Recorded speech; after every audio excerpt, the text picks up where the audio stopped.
கர்த்தருடைய நாமத்துக்கு மகிமை உண்டாவதாக. சங்கீதம் 119 சங்கீதத்தை நாம் தொடர்ந்து கடந்த வாரத்திலிருந்து நாம் தியானித்து கொண்டு வருகிறோம். இந்த சங்கீதத்தில் பார்த்தீங்கன்னா, அந்த எபிரேய எழுத்துக்கள் 22 எழுத்துக்களுடைய தலைப்புகளை வைத்து இந்த சங்கீதம் எழுதப்பட்டிருக்கிறது. இந்த சங்கீதத்தினுடைய முக்கியமான தாற்பயம் என்னன்னா, கடவுளுடைய வேத வசனங்களை நாம் எப்படி நேசிக்க முடியும், அதைத்தான் இந்த சங்கீதத்தில் சங்கீதக்காரன் சொல்லுகிறார். அதாவது கடந்த வாரத்தில் நான் சொன்னேன், பாடுகள் துன்பங்கள் நிறைந்த இந்த உலகத்தில் தேவனுடைய வார்த்தைகளை, அவருடைய பிரமாணங்களை நாம் நேசிக்க முடியுமா அப்படின்னா, நேசிக்க முடியும்.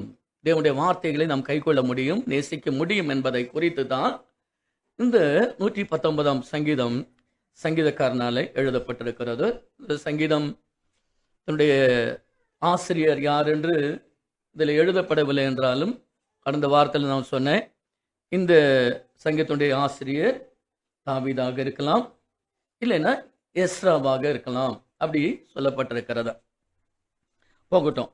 இந்த அந்த எபிரேய எழுத்துக்கள் 22 எழுத்துக்கள் ஒவ்வொன்றும் எப்படின்னா தேவனுடைய அந்த குணாதிசயங்கள், அதைத்தான் அந்த எபிரேய எழுத்துக்கள் ஒவ்வொன்றுக்கும் நமக்கு அர்த்தம் இருக்கிறது.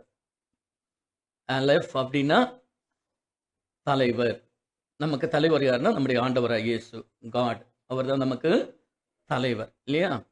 அதான் பார்த்தீங்கன்னா அலெஃப் என்பதற்கு இன்னொரு அர்த்தம் கூட இருக்கிறது, காளையினுடைய தலை. ஒரு மனுஷனுக்கு தலை எவ்வளவு முக்கியமோ அதுபோல நம்ம எல்லாருக்கும் தலையாக கிறிஸ்து இருக்கிறார். அல்லேலூயா. நம்முடைய ஆண்டவர் தான் நமக்கு தலைவராக இருக்கிறார், கடவுளாக இருக்கிறார். அந்த கடவுளுக்கு, அதாவது தலைவருக்கு என்ன தேவைன்னா ஒரு வீடு தேவை, இல்லையா? அதான் பேத் என்பதனுடைய அர்த்தம் என்னன்னு கேட்டீங்கன்னா வீடு. பேத் என்பதனுடைய அர்த்தம் வீடு. இந்த வீட்டினுடைய தாற்பயம் என்ன அப்படின்னு கேட்டீங்கன்னா உண்மை. அல்லேலூயா. அப்போ ஒரு வீட்டில் பார்த்தீங்கன்னா கணவன் மனைவி பிள்ளைகள் உண்மையாக இருக்கணும். நம்ம எவ்வளோ குடும்பங்கள் எல்லாம் பார்த்துருக்குறோம். ஏன்னா கணவன் மனைவியை நம்ப மாட்டாங்க, மனைவி கணவனை நம்ப மாட்டாங்க, பிள்ளைகளை நம்ப மாட்டாங்க. அதனால என்ன பண்ணுவாங்கன்னா, புருஷன் பாக்கெட்டில் காசு வச்சுருந்தா நைட்டு வச்சுருந்தா காலையில் காணாமல் போயிடும். அப்புறம் யார் எடுத்தது என்ன ஏது, அதுக்கு ஒரு சண்டை எல்லாம் நடக்கும். இப்போ வீட்டில் உண்மையாக இருக்கணும். தாவீது சொல்றார், எப்பொழுது என்னிடத்தில் வருவீர், என் வீட்டில் உத்தம இருதயத்தோடு நடந்து கொள்ளுவேன் அப்படின்னு சொல்றார். அப்போ ஆண்டவர் நம்முடைய வீட்டில் வரணும்னா அந்த வீட்டில் என்ன இருக்கணும்? உண்மை இருக்கணும். ஏன்னா நம்முடைய ஆண்டவர் அவர் பொய்யுரையாத தேவன், அவர் உண்மை உள்ள தேவன். அப்ப கர்த்தருடைய பிள்ளைகளா இருக்கிற நாம எல்லா காரியங்களிலும் நாம் உண்மையாக நாம் இருக்க வேண்டும். அல்லேலூயா. இதை குறித்து பார்த்தீங்கன்னா எபிரேயர்ல 3ஆம் அதிகாரம் 2-6 வசனத்துல பார்த்தீங்கன்னா, எபிரேயர் 3ஆம் அதிகாரம் அதாவது அந்த 2ஆம் வசனத்திலிருந்து 6ஆம் வசனத்தில் மோசே குறித்து ஆண்டவர் சொல்லுகிறத பார்க்கிறோம். மோசே தேவனுடைய வீட்டில் எங்கும் உண்மை உள்ளவனாய் இருந்தது போல இவரும் தம்மை ஏற்படுத்தினவருக்கு உண்மை உள்ளவராய் இருக்கிறார். வீட்டை உண்டு பண்ணினவன் வீட்டை பார்க்கலும் அதிக கனத்துக்குரியவனாய் இருக்கிறான். அதுபோல மோசே பார்க்கலும் இவர் அதிக மேன்மைக்கு பாத்திரராய் இருக்கிறார் அப்படின்னு சொல்லிட்டு 5ஆம் வசனம் சொல்றாரு, சொல்லப்பட போகிற காரியங்களுக்கு சாட்சியாக மோசே பணிவிடைக்காரனாய் அவருடைய வீட்டில் எங்கும் உண்மை உள்ளவனாய் இருந்தான். கிறிஸ்துவோ அவருடைய வீட்டுக்கு மேற்பட்டவரான குமாரனாக உண்மை உள்ளவராய் இருக்கிறார். நம்பிக்கையினாலே உண்டாகும் தைரியத்தையும் மேன்மை பாராட்டலையும் உறுதியாய் பற்றி கொண்டிருப்போமானால் நாமே அவருடைய வீடாக இருப்போம். அல்லேலூயா. அப்போ நாம தான் இன்னைக்கு தேவனுடைய வீடு, நம்ம தான் தேவனுடைய ஆலயம். அப்ப நமக்குள்ளே ஆண்டவர், அந்த தலைவர் கடவுள், அவர் வாசம் பண்ணுகிறார். நாம எப்படி இருக்கணும்னா உண்மை உள்ளவர்களா இருக்க வேண்டும். அல்லேலூயா. எல்லா காரியங்களிலும் நாம் உண்மையா இருந்தா பரிபூர்ண ஆசீர்வாதங்களை நாம் பெற்றுக்கொள்ள முடியும். உண்மை உள்ள மனுஷன் பரிபூர்ண ஆசீர்வாதங்களை பெறுவான் அப்படின்னு சொல்லப்பட்டிருக்கிறது. இப்ப கர்த்தருடைய பிள்ளைகளா இருக்கிற நம்ம வீட்டுல உண்மையா இருக்கிறோமா? நம்முடைய வேலை ஸ்தலங்களில் உண்மையா இருக்கிறோமா? நாம் பழகிற மனுஷ இடத்துல உண்மையா இருக்கிறோமா? நாம் தேவனுக்கு உண்மையா இருக்கிறோமா? இதை சற்று ஆராய்ந்து நிதானித்து நம்மை ஆண்டவருக்கு ஒப்பு கொடுப்போமானால் நிச்சயமாக உங்களுடைய வீட்டில் ஆஸ்தியும் ஐஸ்வர்யமும் பூரணமாய் நிரம்பி இருக்கும். அல்லேலூயா. அடுத்து பார்த்தோம்னா அதாவது 8 வசனங்களாக சொல்லப்பட்டிருக்கிறது.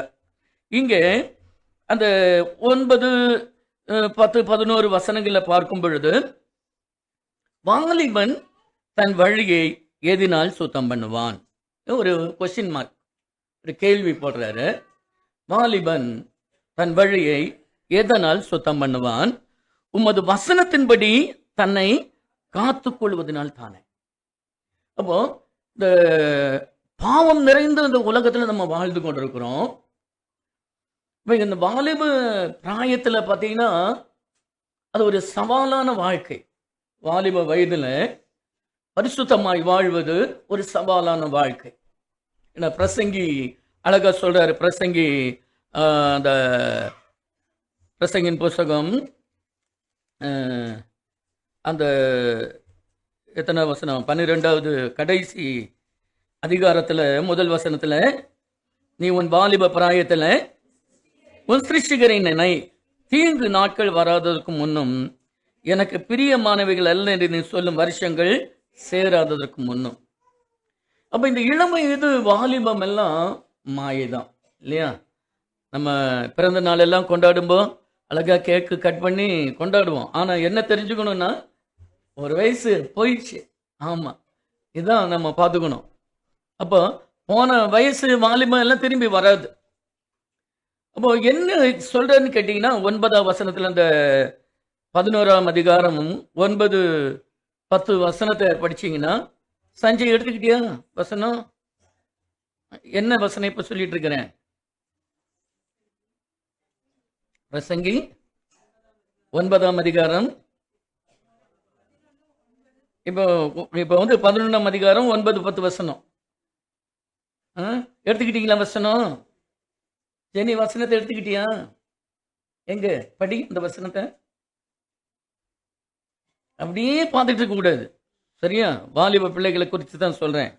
வாலிபனே, உன் இளமையில சந்தோஷப்படு, உன் வாலிப நாட்கள்ல உன் இருதயம் உன்னை பூரிப்பாக்கட்டும், உன் நெஞ்சின் வழிகளிலும் உன் கண்ணின் காட்சிகளும் நட. ஆனாலும் இவை எல்லாவற்றின் நிமித்தமும் தேவன் உன்னை நியாயத்திலே கொண்டு வந்து நிறுத்துவார் என்று அறி. நீ உன் இருதயத்திலிருந்து சஞ்சலத்தையும் உன் மாம்சத்திலிருந்து தீங்கை நீக்கி போடு. இளவயதும் வாலிபமும் மாயை.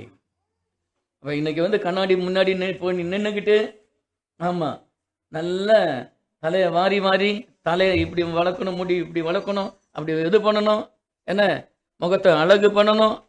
ஆனா ஒரு நாள் வரும் எல்லாம் சுருங்கி போயிடும் இல்ல? ஆமா, எல்லாம் சுருங்கி போயிடும்.